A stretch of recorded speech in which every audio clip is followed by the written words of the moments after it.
you always want them to go first. That's super important. It's the law of reciprocity.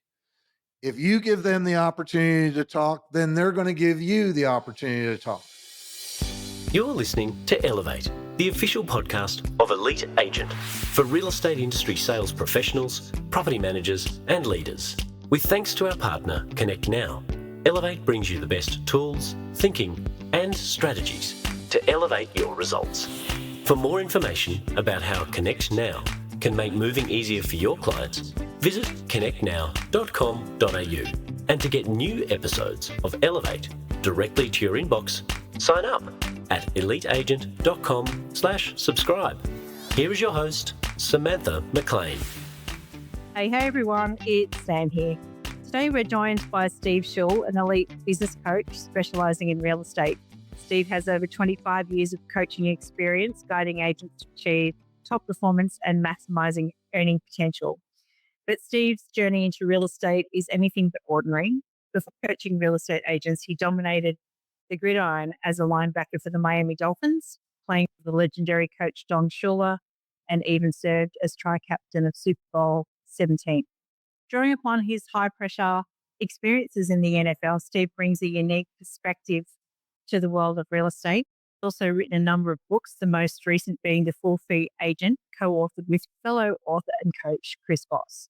So without further ado, welcome to the show, Steve Shull. Well, thank you very much for having me. It's an honor to have you here, actually. We've had quite a few interesting American coaches on the show, and I'm super looking forward to having a great conversation with you about all sorts of things. I'm particularly intrigued, as I said before I hit record, you've written a book with Chris Voss, who is super popular here. How did you meet Chris? As I mentioned earlier, one of my clients was at a book signing of Chris in Malibu. I live in Southern California. And she gave me the book, and one Saturday afternoon, I started reading it, and I just had this major epiphany.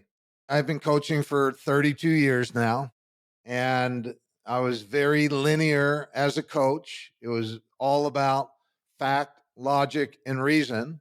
And in the book, I got the awareness that real estate is all about emotion.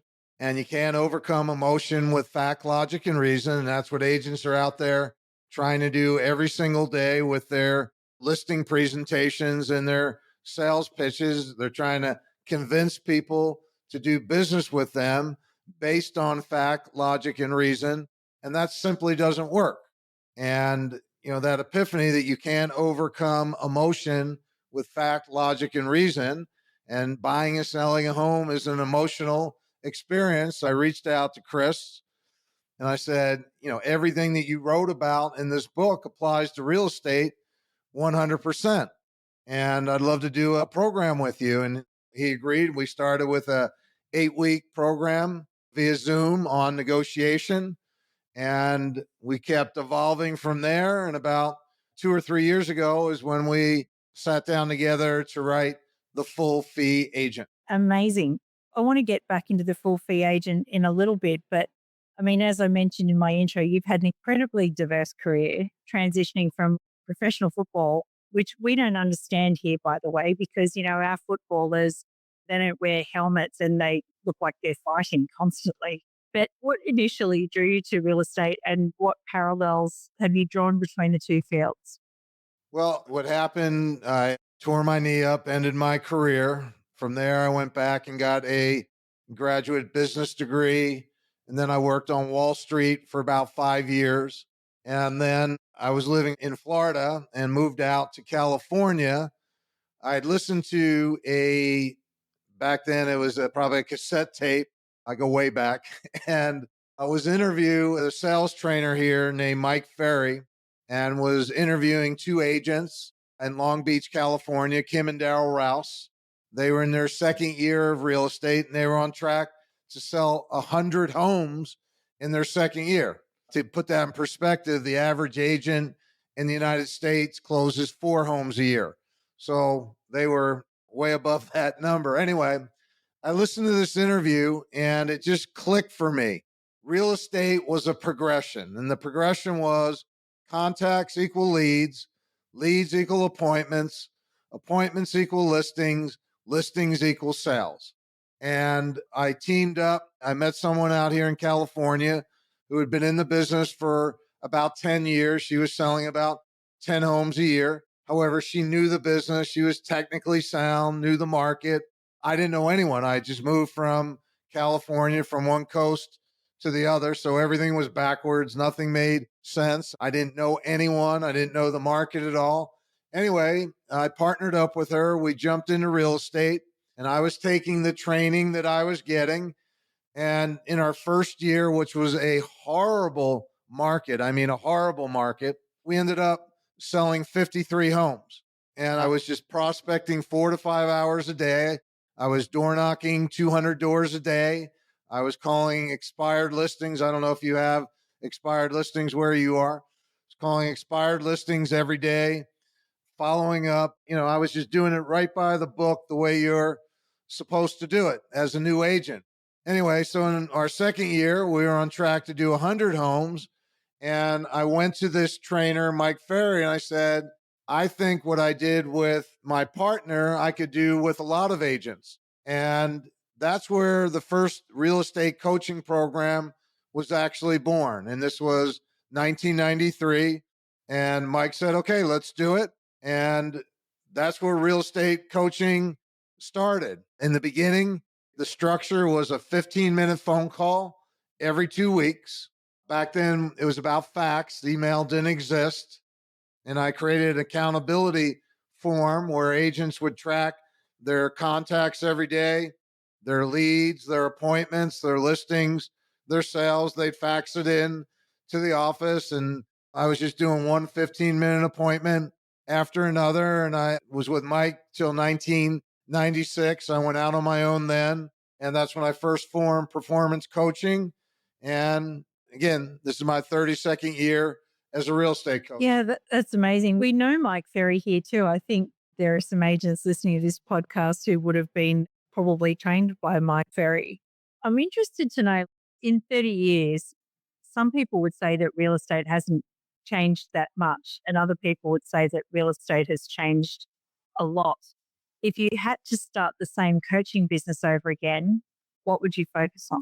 It's interesting. In my opinion, I don't think real estate has changed that much. Obviously, the technology has changed dramatically, the way you get information, and the contract's gotten a lot more complicated. However, the business itself is really no different. One of my books, Real Estate is Not Rocket Science, I titled it that way because guess what? Real estate is not rocket science. The difference, though, when I started out with Mike only believed in lead generation and lead conversion. And as a new agent training with him, you were given 4 choices: knock on doors, cold call, expired listings, for sale by owners. Mike didn't believe in open house. He didn't believe in referrals. He didn't believe in working with past clients. It was all about prospecting and getting new business. And I wasn't going to cold call. And for sale by owners didn't sound appealing in any way. And by default, I knocked on doors and called expired listings because as a former athlete, I understood you got to practice every day. Prospecting is the equivalent of practice for a professional athlete.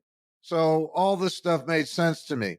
To answer your question, though, today, my coaching is completely different. It's all focused on helping agents build a repeat and referral business.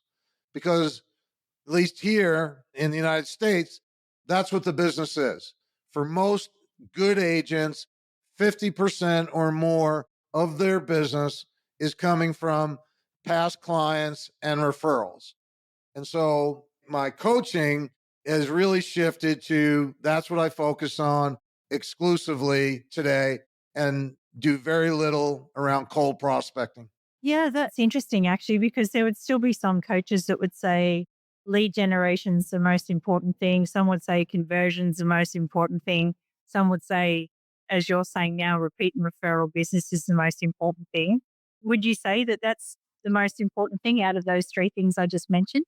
Yeah, the way I frame it, cultivating relationship is job one. That is your primary job as a real estate agent. That's the thing that's most important.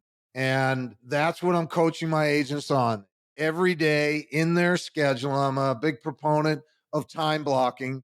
And in your schedule, Monday through Friday, 5 days a week, you have to have at a minimum 1 hour carved out to work your CRM. And I take a really hard line around CRM. Everyone's got to do it. There are three parts to CRM: getting the right people in. And the right people are those people that you're committed to reaching out every 90 days by phone or in person. You can follow up with a text or email. However, you've got to reach out. Real estate is a people business. It's driven by relationship. It's fueled by human connection. And yes, I'm old and I understand social media and all that. It's great. It's wonderful. However, you still have to talk to people. So it's getting the right people in your CRM, grouped, tagged, and organized in the right way. Part two is getting everyone set up on the right cadence, a call every 90 days or a meeting in person every 90 days. And then your CRM tells you what to do every day. And we call it getting your dashboard down to zero. So every day in that 1 hour, 2 hour appointment, you do what your CRM tells you to do. And that's real estate. If you do that one thing every day, you really don't have to do anything else. Yeah, that's interesting. One of my favorite speakers and strategists here in Australia says, show me a deal you closed where you didn't know the person's name. This whole idea, every real estate agent has a secret fantasy that everyone they know will do business with them and they never have to contact anyone. Guess what? That is not happening. You've got to be in contact. And so that's why we say cultivating relationship is job one every single day. Yeah. What would you say to agents that they might have some people on their database, or let's just say it's me coming to you and saying, look, I've got all these people on my database, but I know that they're not going to move for another 10 years. They're just bought or whatever. What would your advice be to keep in touch with those people without annoying them? Well, first of all, nobody has a crystal ball. Nobody can predict the future. So this idea, well, they're not going to move in 10 years, that's a story that you're telling yourself. So my criteria is this. If I'm not going to reach out every 90 days, and it's not a real estate call, it is a check-in call, it is a human being call. It's real simple. Hello, how are you doing? That's it. I'm not talking real estate. If they want to talk real estate, they're going to ask me. If they're thinking about buying and selling a home, they're going to ask me. I don't need to be talking real estate.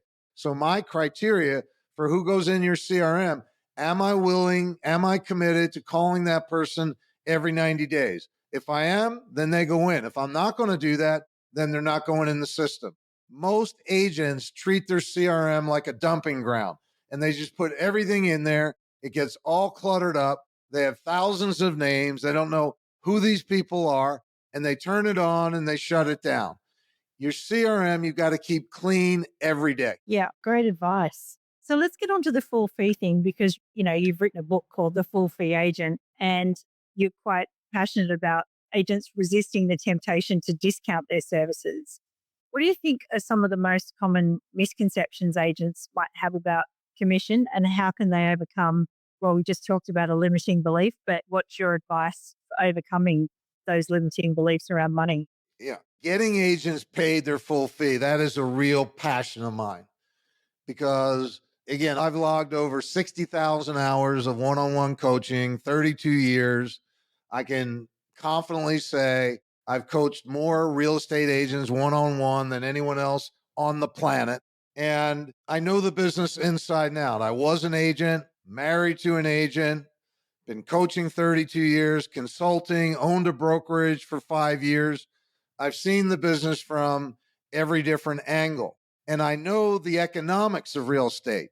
And if you're not charging a full fee, which here in the United States would be 3% on the listing side, the agents who coach with me are charging 3.5% on the listing side.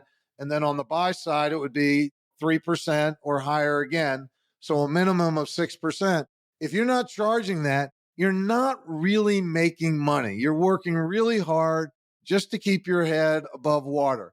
So the idea of getting paid a full fee is really, that's what it takes, because this is not an inexpensive business. You have costs. And so I'm very passionate about it. The biggest misconception is why people will pay you a full fee and why they won't. It has nothing, I won't say nothing. However, what most people think and what most people are being trained to do is articulate their value proposition as if people are getting paid because I'm going to provide this value. It's really not about value. It's about trust. And people will pay more for trust. And one of the things from Chris, which was a real game changer, is the idea of the favorite and the fool. The entire real estate industry, at least here in the United States, in my opinion, is built on a false premise. And that false premise is that agents are winning or losing business based on their value proposition, one, and their ability to articulate their value to a potential seller or buyer. Most agents, when they get that phone call, hi, we're thinking about selling our home. We'd love you to come out and talk to us. Most agents jump up and down for joy. Yeah, this is what I want, a listing opportunity. They're going to spend 2 to 3 hours preparing at a minimum for the appointment. Then they're going to drive out to the property. They're going to take a tour of the home, which will take 15 minutes to an hour plus, depending on the size of the home. Then they're going to give either a formal presentation or informal presentation. All told, they're there for about 2 hours. At the end of, and they're talking the whole time, yap, yap, yap, yap, yap. At the end, the potential seller says, wow, you've given us so much to think about. Let us process and we'll get back to you. The agent packs up their stuff. They don't know, did I get it? Did I not get it? For 24 hours, 48 hours, 72 hours, they're on pins and needles, waiting to find out, should I follow up? Should I not follow up? And then their phone rings and they see it's that seller and their heart starts beating. Hello, it's Steve. Hi, Steve. It's Mr. and Mrs. So-and-so. Wow, you made it really hard on us. However, we've decided to go in a different direction. And that agent's heart drops to the floor. They can barely squeeze out a thank you, goodbye, and they're devastated. And what's interesting about this whole process is when they got that phone call in the beginning, that potential seller already knew who they were going to work with, or they were leaning strongly in a direction. And so getting back to Chris is a former FBI hostage negotiator. And in that line of work, they created this methodology that he calls tactical empathy. And tactical empathy is the art of influencing others by articulating what they're thinking and feeling without necessarily agreeing, disagreeing, or sympathizing. Bottom line, it's making people feel understood. And so we've condensed this process down to a 15-minute call or Zoom call. And so the agents that I'm coaching now, they're not going out to anyone's living room without a commitment from that potential seller that they're going to work together. They haven't talked price. They haven't talked home preparation, haven't talked marketing. And we've created this simple framework that I can find out, am I the favorite or am I the fool in the game?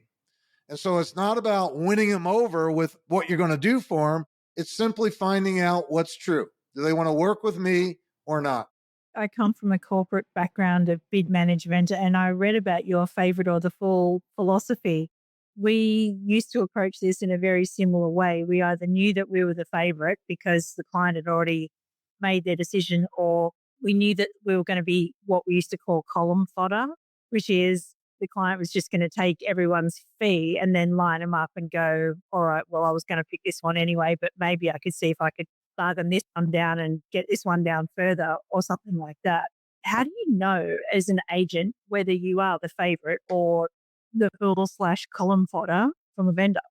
So you get this phone call and you say, great, I would love to come out and meet you. However, if you don't think it's a horrible idea, if you're not opposed, I'd like to set up a call or Zoom call. It'll be no more than 15 minutes so I can better find out what's going on. That's your first litmus test. If you're the favorite, they're going to agree to that call. If you're the fool in the game, they're going to give you some pushback because they want to do things on their schedule, not your schedule. So whether they agree to do that call or not, that Zoom call or not, that's your first clue. Now, assuming they say, yeah, no problem, and we can either do it now if they have time, or we set up an appointment to do it. The structure to that call is you're going to start out with a quick summary of anything you may have discussed. When we talked last, you mentioned 1, 2, 3, 4. If you don't mind, could you share a little bit more? Again, this is the second filter. And now we're listening. Are they going to open up and be collaborative, or do they just want information? We call it due diligence. Are you there just to provide information? So they're either going to be talkative or not talkative. That's going to be another clue. From there, we're going to go to, if you don't mind, and you'll hear me do this all the time, we call it a no-oriented question. As salespeople, you've been trained your whole life to get to yes. Yes is the Mecca. You're always trying to get a yes. What you don't realize when you're trying to get a yes out of somebody, you're creating resistance. Human beings will die for their autonomy. Everyone wants a choice. As a human being, we love to say no. No makes us feel safe and protected. No makes us feel like we choose what we want to do. And so a big part of this, one of the tools in the tactical empathy toolbox, is what we call no-oriented questions. And so, would you be opposed? Would you mind? Would it be a bad idea? Is now a bad time? So it takes a while to retrain your mind how to do this. However, it's incredibly effective. So I'm going to ask them, if you don't mind, if you could write the script for how you get your home sold, what would that look like? So I'm inviting them to tell me what their dream scenario would be. If you could write the script, what would be your ideal scenario? What would be your version of winning the lottery in terms of selling your home? And I want to hear from them. What do they hope? What do they really want? What do they really want? And I'm not trying to talk them out of anything. And once I get their dream price, then I'm going to go, all right, let's go in the other direction. What would be the nightmare scenario? What would be the nightmare scenario? What would be the worst possible outcome? And remember, and this is another important thing, the biggest motivator of human behavior is fear of loss. It's not prospective gain. And again, every salesperson has been trained to pitch value, pitch gain. That's not what motivates people. What motivates people is fear of loss. So I want to find out what the dream is. Then I want to find out what the nightmare is, because that's really what's important. They want to avoid the nightmare scenario. And I'm going to ask them, what do you think you need to do to avoid this nightmare scenario? And I want to get them anchored to what that nightmare scenario is. So now that we know your dream price, now that we know what the nightmare is, what are you actually hoping for? And I'm going to say it just that way, low and slow. Tone and pace are incredible tools for communication. And what I want to find out, are they realistic? They gave me the fantasy. They told me what they don't want to have happen. Now, what are they really hoping for? And the first part of this framework, there's 3 parts to the framework. Is there a deal here? Is there a deal here with me? And then, do I want this deal? In this first part, is there a deal here? I'm trying to figure out, are they realistic or not? So I'm listening to what they're saying to determine, is this person realistic about selling their home? Assuming they are, now I'm going to go to the second part. Is there a deal here with me? And the first thing I'm going to say, and again, this is what's called a mislabel. I'm going to say, would it be wrong to assume that if you could, you'd like to go through this process of selling your home without working with a real estate professional? Your preference would be to do this on your own. Again, that's a mislabel because most people don't want to do it on their own. However, I want them to say, no, we want to work with an agent. I want them to say that. And if they say, no, yeah, we would, rather do it on our own, that's great information also. Then I'm going to say, okay, if you'd rather do it on your own, why am I here? I'm going to get right to why am I here? So I want them to say, no, we do want to work with an agent. Then I'm going to say, all right, what are you looking for from a real estate agent in terms of A, helping you get what you want, and B, more importantly, helping you avoid what you don't want? And now I'm listening. Are they talking about me or are they talking about some other agent? Again, this will be a clue. If I'm the favorite, they're going to be talking about me. If I'm the fool in the game, they're probably talking about an agent, a third person. We want our agent, or we want a agent to do this, an agent. So again, more clues. And then I'm going to get to what Chris brought from the hostage world, which is proof of life. As a hostage negotiator, there's nothing to negotiate if you don't know the hostage is alive. So they always had to get what was called proof of life. And the proof of life question in real estate is, I'm curious, of all the agents you could have reached out to, why me? And now I'm going to stop and listen, because now they're going to tell me their perception of my value. And there's only two ways they can go. They can give me an answer as to why they want to work with me, or they have to make something up because I'm the fool in the game and they haven't gotten their free information yet, and they've got to keep me interested. And so it's either a robust response, like you sold our neighbor's home, we talked to them, they had great things to say about you. They said, you absolutely need to work with Steve. We went to your website. We read all your reviews. We love what Sally Smith said about you. We actually went by an open house and saw you. You're great. That's a robust response versus, oh, we got something in the mail, or we were driving through the neighborhood and we saw a sign of yours, or we threw a dart at the dartboard and your name came up. So based on that, why me, you're going to get a real answer as to whether you are the favorite or the fool. I feel like I see what you did there is you had me nodding, and then the answers to all of your questions were no, no, no, no, no. Because as you said before, no's an easier thing to say until we get to the last bit where we want a yes, like out of them. Right. Now, the third part is, so assuming if I'm the fool in the game, let's start there. If I go through this, and again, we're 10, 15 minutes. This is not a long conversation. We haven't really got into any specifics. We're just figuring out, am I the favorite or the fool? And it can be a phone call or Zoom. I prefer Zoom, but if you want to do a call, that's okay. If I think I'm the fool in the game, what I'm going to do there is I want to exit gracefully. I don't want to spend any more time. I don't need to hear myself talk. I don't need to give them free information.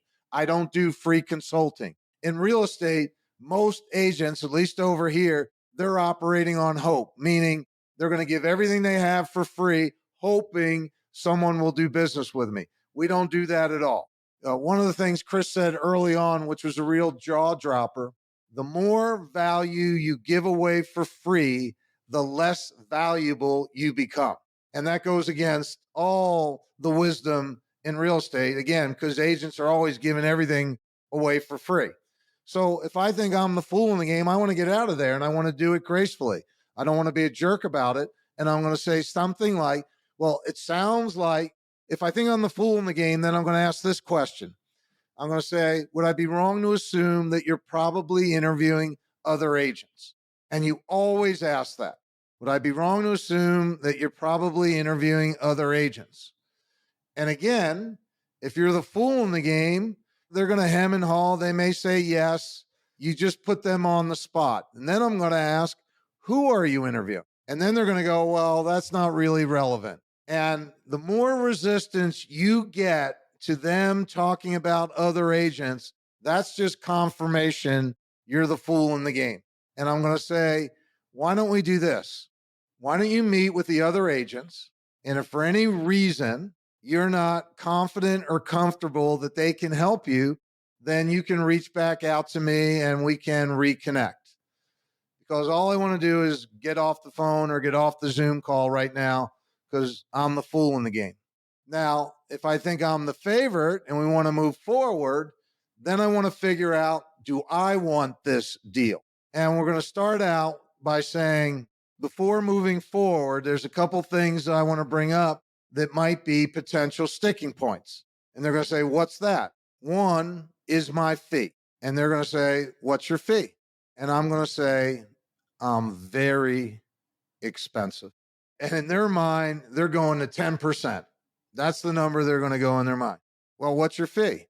My fee for representing you on the listing side is 3.5%. And when you're the favorite, this goes back to a question you asked earlier. When you're the favorite, they will pay you your fee. When you're the favorite, that's what really determines your commission, not your value. It's being the favorite. Now, they may push back once or they may push back twice. When you say 3.5, well, all the other agents seem to do it for less. That's right. Other agents do it for less. 3.5% is my standard. That's the fee I charge everyone. Now, again, when you're the favorite, that's enough of an answer. They just need to hear something that they can be okay with. And when you say, that's my standard, that's the fee I charge everyone, for 99% of the sellers, that's okay. If they push back again for some reason, you would simply say, it sounds like my fee might be a deal breaker for you. And now we're absolutely going to get to the truth as to whether they want to work with you or not. What we're not doing, what we never do, is explain. When you're explaining, you're losing. And this is what agents are doing all the time. They're just yapping away, talking, explaining. When you're talking, they're not listening. In fact, going back to tactical empathy, making people feel understood. People can't hear anything you say until they feel understood. So while you're talking, all they're thinking about is what point they want to make. And the way you make people feel understood is you label what they're thinking and feeling. It sounds like this. It seems like what you're thinking is this. It feels like what you're trying to say is this. You're probably thinking or you're probably feeling. You're labeling, you're making an assumption about what they're thinking and feeling. And if you get it wrong, good, because people like to correct you. It makes them feel good when you say, oh, it seems like you're really excited. And they go, no, not at all. That actually makes them feel good. And what we're targeting with our labels is a that's right response. Not you're right, that's right. When you hear someone say that's right, that means you hit the bullseye. They get that you get what they're thinking and feeling. And when you hear that that's right, you'll see their whole body language change. Their shoulders relax, their breathing changes, and now they can actually hear what you have to say. Until that point in time, they're not hearing anything you're saying. They're just wanting to get their point across. Is there some kind of indicator from the person when they do make that shift into hearing what you're saying? Is there something that they might say or do? Yeah, that's right. They're going to say, that's right. Or that's what we're thinking. That's what we're feeling. They're going to confirm what you're labeling. Well, then they might confide in you, right? They might actually sort of say, That's where the trust comes in. When they feel understood, then that's when this relationship turns to trust. And that's the basis of being paid a full fee. When someone trusts you, they're going to pay you what your fee is. I want to go back to what you said about CRM systems because I find this whole thing fascinating, this conversation that we're having, purely because of my old background as well. I'm not from the real estate world, but there were times when we would actually say to corporates, no bid if there was no relationship, because we sort of automatically knew that we were kind of the fool or the column fodder if we hadn't been, if we'd been invited in at the last minute and an RFP landed on our desks. You've just outlined in incredible detail. So thank you for that on behalf of everyone listening, how to actually win business, even if you don't have a relationship. But I imagine what you're saying is the reason that we talked about CRM at length earlier is because it is much easier to build that trust straight off the bat if you do have that relationship. We talk about, again, everyone's always preaching value, value, value. Articulate your value, articulate your value. What's your unique value proposition? People don't understand when you do that, you're just making yourself into a commodity. And there's always going to be someone out there who's going to be offering more for less. Trust is what you want to focus on. And trust can happen instantly too. One of the things that we talk about as part of this process, whenever you're in any type of sales situation, you need to understand that you are perceived as a threat right from the beginning. When you're a salesperson and you're talking to somebody, it's just human nature. They're thinking you want something from them. So you're automatically perceived as a threat. So the first thing you have to do in any encounter is remove yourself as a threat. And the way you remove yourself as a threat is you have to let go of all your needs and wants. You can't be attached to any outcome. This is not about you in any way, shape, or form. It's all about the other party. And so we call it emptying your bucket. You've got to let go. You've got to put all your stuff on the back burner. And you focus all your attention on that other party. And we call it crossing the street.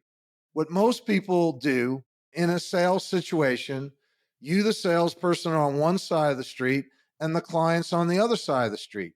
And you are yelling at them, come over here. I've got all this good stuff. Come over here. Let me give you all my good stuff. No. What you've got to do is you've got to cross the street and you've got to see the world through their eyes. Again, you've got to understand what are they thinking and feeling, and you have to articulate that to them so they feel understood.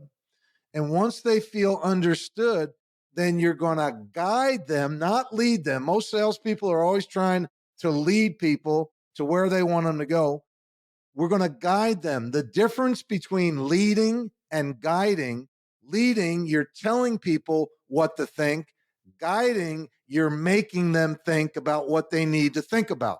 One of the chapters in the Full Fee Agent is put responsibility where it belongs.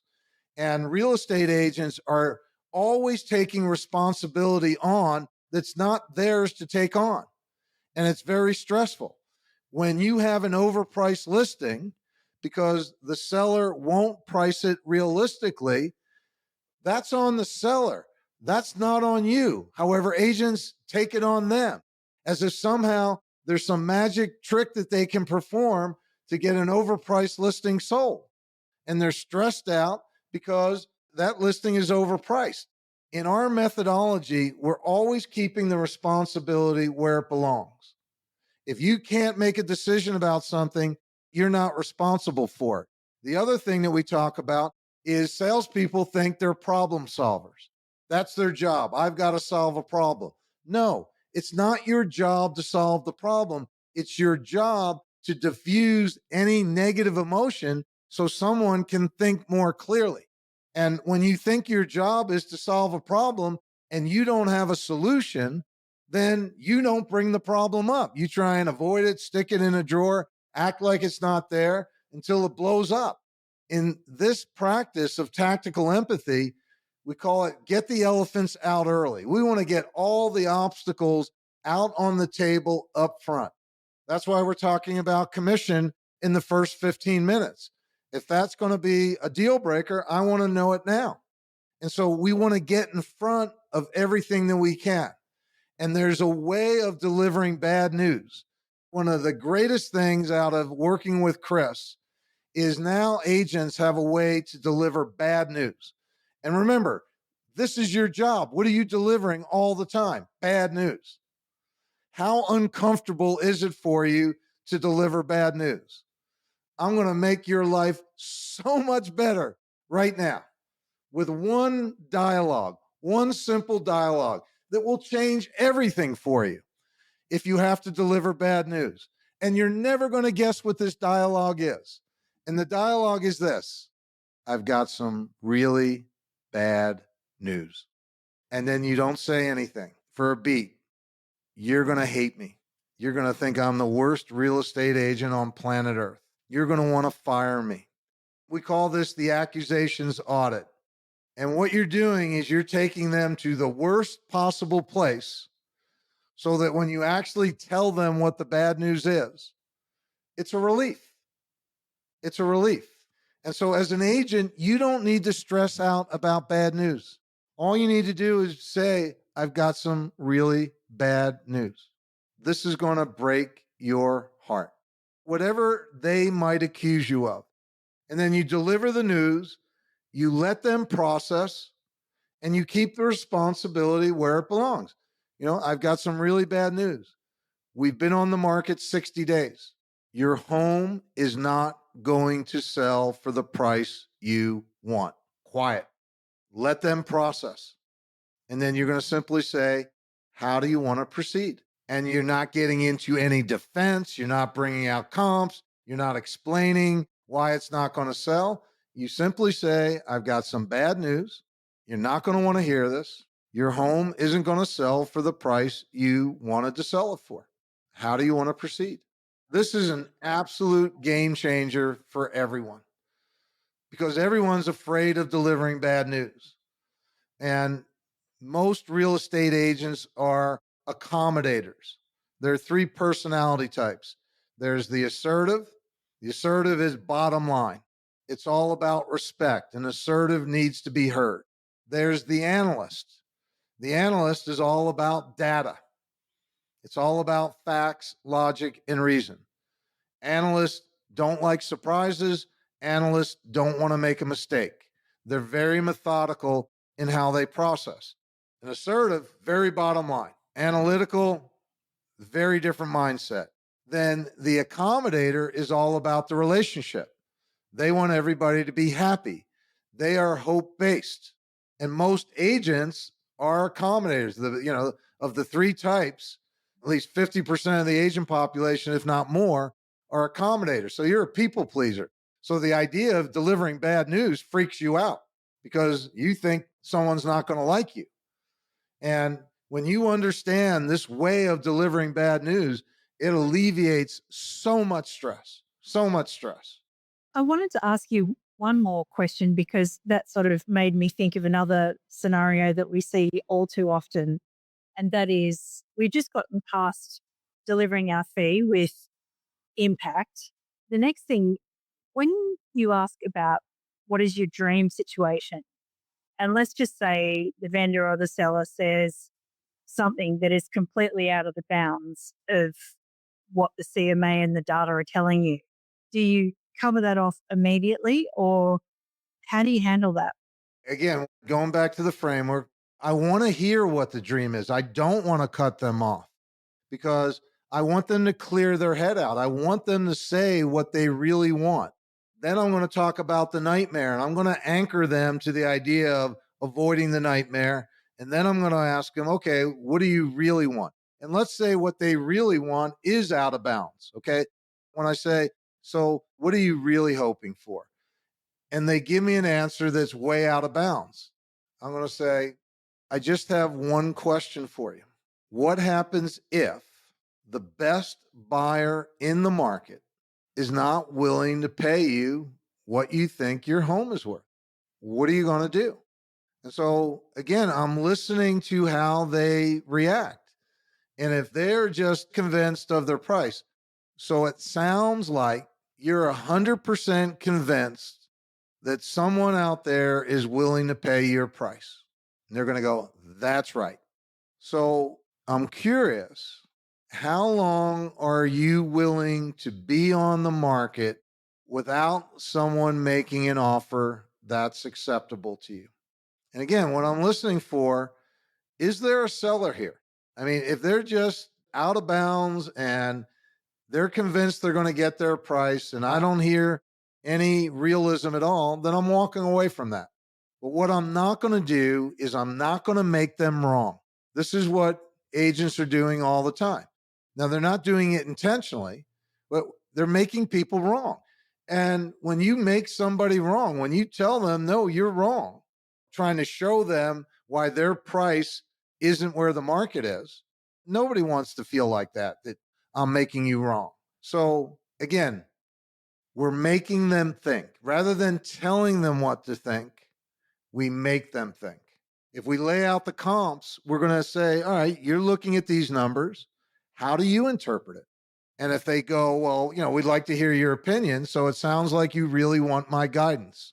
And I'm happy to give it to you. However, if you don't think it's a terrible idea, can you please share with me what you're thinking? You always want them to go first. That's super important. It's the law of reciprocity. If you give them the opportunity to talk, then they're going to give you the opportunity to talk. And when you're giving, and then here's another area that agents get in trouble all the time. They're always dying to give your opinion. We call it taking the bait. No one out there is interested in your opinion. Nobody. They only want to know one thing. Do you think what they think? They don't care what you think. They just want to know, do you think what they think? And so when you're giving your opinion, you simply say, if it were me in this situation, which it's not, it's you, this is what I would do. However, I'm not the one in the situation. You are, and this decision is yours 100%. So you've given your opinion, and then you put it back on them, and you empowered them to make their own decision when you say, and this is your decision 100%. Okay. Looking to the future of the real estate industry, what advice would you give agents who are looking not just to survive, but to thrive in an increasingly competitive market? Is there one or two things that you could say? I mean, gosh, we've been through so much gold today, but is there one thing for the future that you would tell agents to? The biggest thing that I would tell agents is stop chasing after a deal and focus on building a business. The thing about life, and this is the thing that makes real estate so challenging, in real estate, you only get paid for your results. Yet, you're not in control of your results. You don't control anything external to you. And this whole industry is just focused on one thing: production, results, and outcome. You've got to be focused on the process. You control the process. You only control what you do. You don't control anything else. So my coaching to anyone listening to this is understand, if you're chasing a deal, you're going to do this for the next 10, 20, 30 deals, 30 years. You're on a treadmill going nowhere. Having done this for 32 years, I've seen the whole arc of a real estate career now. I see what the end looks like. And in real estate, there's this implied promise that if you just sell enough homes, you're going to be okay. Guess what? Not true, not true, not true. More is not the answer to anything. And it's not that more is bad. It's how you get to more. That's what's important. So if you're in this business, and this is a challenging business, it's a challenging business, treat it like a business. Great advice. Okay, last question is, I'm sure that everyone's sitting in their cars or wherever they are listening to podcasts during their letterbox drops and all the rest of it, thinking, how can I get in touch with this guy? Is he still doing coaching? Are you still coaching agents, and how do people get in touch with you? Yeah, I'm every day. Again, if you haven't read this book, I highly encourage you to read it. It is an absolute game changer. Website is www.performancecoaching.com. If you have any questions, you can email support@performancecoaching.com. You can download a free chapter from all 3 books that I've written. and you can see the various, we have one-on-one coaching, group coaching, workshops, boot camps.